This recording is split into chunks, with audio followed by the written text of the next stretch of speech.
Hello friends, कैसे हैं आप सब? बढ़िया। चलिए फ्रेंड्स, देखिए एक बहुत ही ज़बरदस्त सवाल, और ये सवाल कॉम्पिटिटिव एग्जाम में पूछा गया है दोस्तों।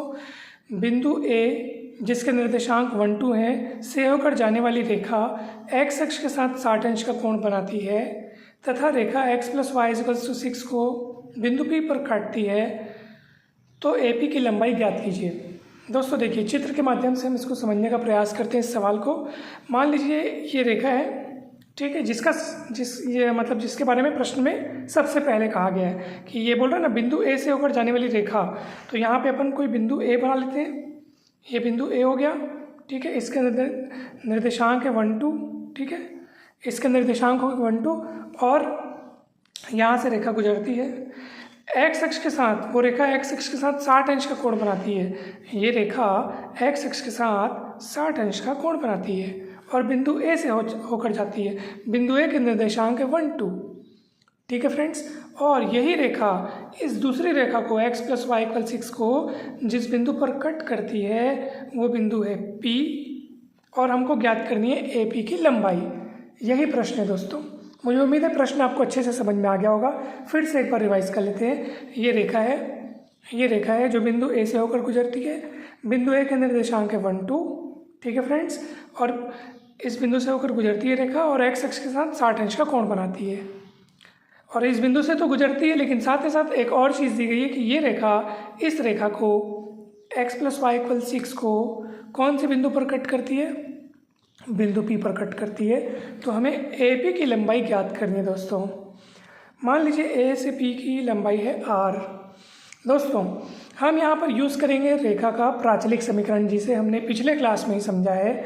और रेखा का प्राचलिक समीकरण लिखने के लिए दो चीज़ों की जरूरत पड़ती है। एक तो वो बिंदु जहाँ से होकर रेखा गुजरती है, जैसे कि बिंदु A जिसके निर्देशांक 1 2 है, तो यहाँ से होकर रेखा गुजरती है और ये रेखा एक्स अक्ष के साथ 60 अंश का कोण बनाती है, ठीक है फ्रेंड्स। हमने ये देखा था कि जैसे कोई रेखा है, ठीक है, वो अगर बिंदु x' y' से गुजर रही हो, और एक्स अक्ष के साथ अगर 60 अंश का कोण बना रही हो, है ना भाई। ये एक्स अक्ष हो गया, ये एक्स अक्ष, और ये वाई अक्ष। ये एक्स अक्ष, ये वाई अक्ष, ये रेखा जो कि गुजर रही है बिंदु x' y' से और एक्स अक्ष के साथ 60 अंश का कोण बना रही है, ठीक है। तो ऐसी स्थिति में रेखा का समीकरण क्या होता है? तो रेखा का समीकरण ज्ञात करने के लिए हम लोग वहाँ पे एक बिंदु P लेते हैं। P के निर्देशांक हम लोग कहते हैं H के, ठीक है फ्रेंड्स। पिछला वीडियो आप लोग जरूर देखिएगा।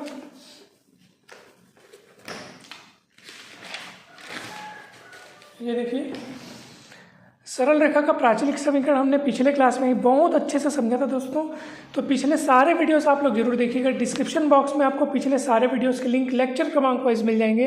हर एक टॉपिक को बहुत बढ़िया तरीके से समझाया गया है, आपको कहीं पर भी डाउट नहीं होगा दोस्तों। तो जरूर देखिएगा, डिस्क्रिप्शन बॉक्स में सारे वीडियोज़ लेक्चर क्रमांक वाइज आपको मिल जाएंगे, लाइन से सीरियल वाइज।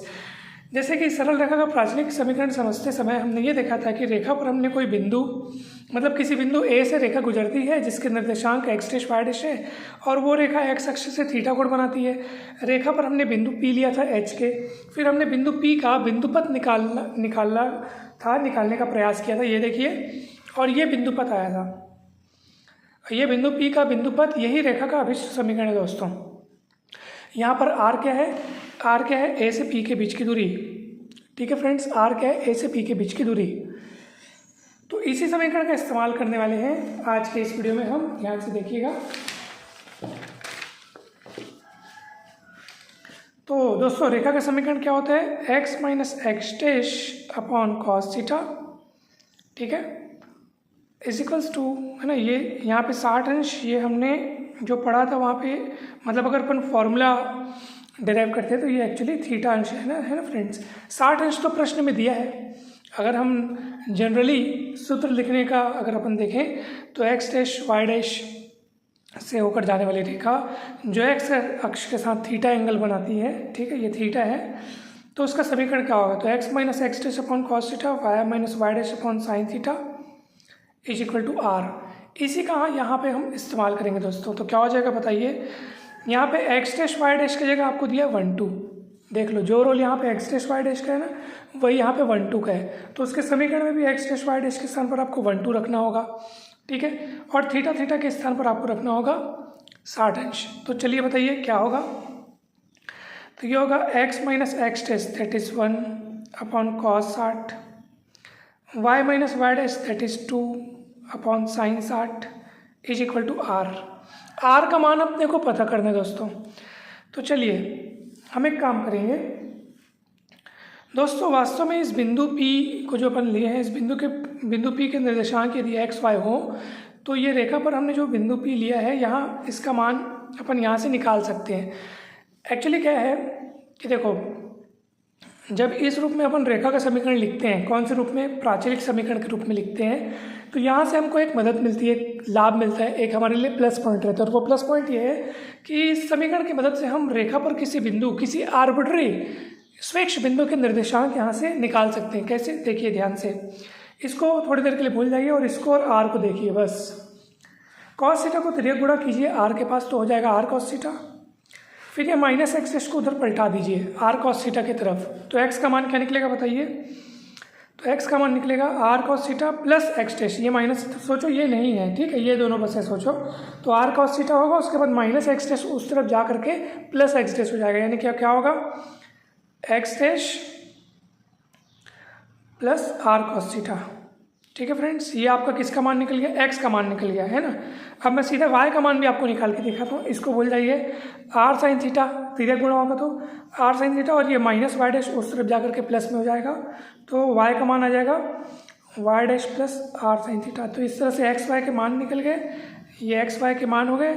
ये रेखा पर किसी स्वेच्छ बिंदु के निर्देशांक आप इस तरह से ले सकते हैं दोस्तों, रेखा पर किसी स्वेच्छ बिंदु के निर्देशांक आप इस तरह से ले सकते हैं। वही काम मैं यहाँ पे करने वाला हूँ दोस्तों।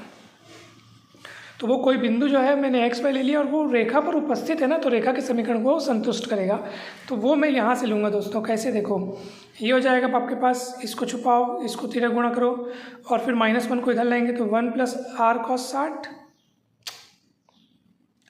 60 और वैसे 2 प्लस आर साइन 60। ये रेखा पर किसी स्वेच्छ बिंदु के निर्देशांक है। ठीक है, कौन सी वाली रेखा पर, इस रेखा पर अपन ने लिए।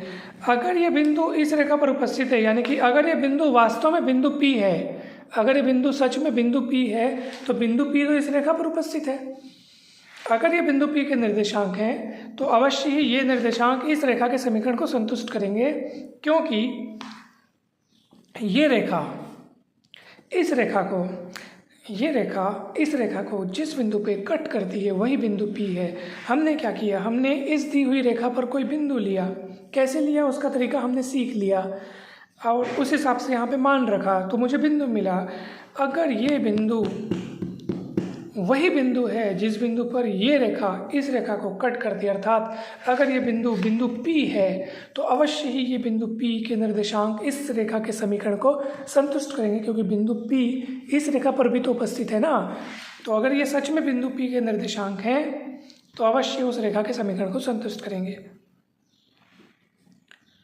यदि यह बिंदु P के निर्देशांक है ना भाई, तो अपन रेखा पर किसी स्वेच्छ बिंदु के निर्देशांक ऐसे लेते हैं और उसी की मदद से मैंने ये लिया, और अगर ये बिंदु P है तो रेखा के समीकरण को संतुष्ट करेगा और उस हिसाब से फिर अपन r का मान निकाल लेंगे। तो उसी को आप लिखिए, और रेखा का समीकरण क्या है, x प्लस वाई बराबर 6, तो रख दीजिए मान को, x का मान कितना लिखेंगे, 1 plus R cos 60 plus 2 plus R sine 60 बराबर 6, 1 और 2 3 उधर जाके घट जाएगा, तो 6 में 3 क्या 3, आर कॉमन निकलेगा तो कॉस 60 प्लस साइन 60। आर का मान निकालने के लिए इसको बटे में ले जाइए, तो आर का मान निकलेगा 3 बटे कॉस 60 प्लस साइन 60। ठीक है फ्रेंड्स, अब आप मान रख दीजिए 3, कॉस 60 का मान 1/2, साइन 60 का मान √3/2, 2 कॉमन निकल के ऊपर जाएगा तो 2 × 3 दैट इज 6 और √3 + 1। ठीक है फ्रेंड्स, ये 1 प्लस √3 या √3 + 1 बचेगा, 2 एलसीएम निकल के ऊपर चले गया तो 2 3 6 हो गया। और यहाँ से आप चाहो तो हर का परिमीकरण कर लो, चाहो तो इसी को आंसर ले लो। ठीक है, तो चाहो तो आप यहाँ पे हर का परिमीकरण कर सकते हैं, √3 - 1 √3 - 1, तो √3 + 1 √3 - 1 a + b a - b का सूत्र लगेगा, √3 का वर्ग -1 का वर्ग मतलब 3 - 1 यानी 2, और 2 इस 3 6 से कटेगा, तो आपके पास फाइनल आंसर आएगा 3 √3 - 1। ठीक है फ्रेंड्स, ये आपके पास फाइनल उत्तर आपको मिलेगा। ठीक, कहीं कोई दिक्कत वाली बात नहीं है। बिंदु P के निर्देशांक हमने एक्स वाई माने हैं और एक्स वाई का मान यहाँ से ज्ञात किया। आप देख सकते हैं कैसे ज्ञात किया, इसको छुपाया, cos 60 उधर ले गया तो r cos 60 हुआ, फिर -1 को उधर पलटाया तो 1 + r cos 60 हुआ, वो x का मान आया। वैसे ही y का मान निकाला, इसको इधर r sin 60 2 + r sin 60, अब ये एक्स वाई का मान निकल गया जैसे यहाँ पे आपने सीखा वैसे ही। और ये एक्स वाई कौन है, बिंदु P के निर्देशांक है और वो कहाँ पर उपस्थित है, बिंदु P कहाँ पर उपस्थित है, बिंदु P जो है इस रेखा पर उपस्थित है, तो इस रेखा के समीकरण को संतुष्ट करेगा। सीधी सी बात है दोस्तों, ठीक है। और बस फिर हमने क्या किया, इस निर्देशांक को उस रेखा के समीकरण में रख दिया। रखने के पश्चात r का मान निकाल लिया, क्योंकि r को ही अपने को ज्ञात करना था, AP की लंबाई पता करनी थी, AP के बीच की दूरी r है, यही अपने को ज्ञात करना था दोस्तों। तो मुझे उम्मीद है ये सवाल आपको बहुत बढ़िया तरीके से समझ में आया होगा दोस्तों। वीडियो अच्छा लगे तो ज़रूर लाइक करें, चैनल को सब्सक्राइब कर वीडियो को ज़रूर शेयर कीजिएगा और कहीं पर भी डाउट हो तो ज़रूर पूछिएगा दोस्तों।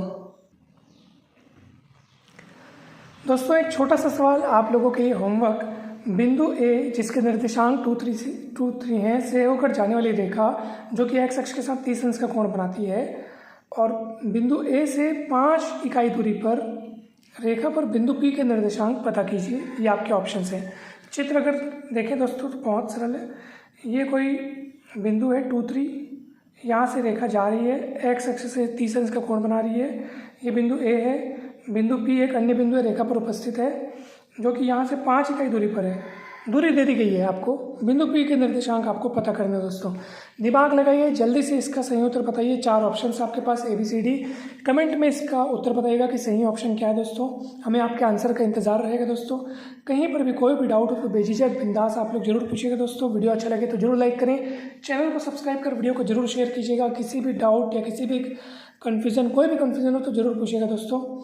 और वीडियो को यदि अभी तक आपने लाइक नहीं किया दोस्तों तो ज़रूर लाइक कीजिएगा। जल्द मिलते हैं नेक्स्ट वीडियो में। आप सभी को बहुत बहुत धन्यवाद दोस्तों।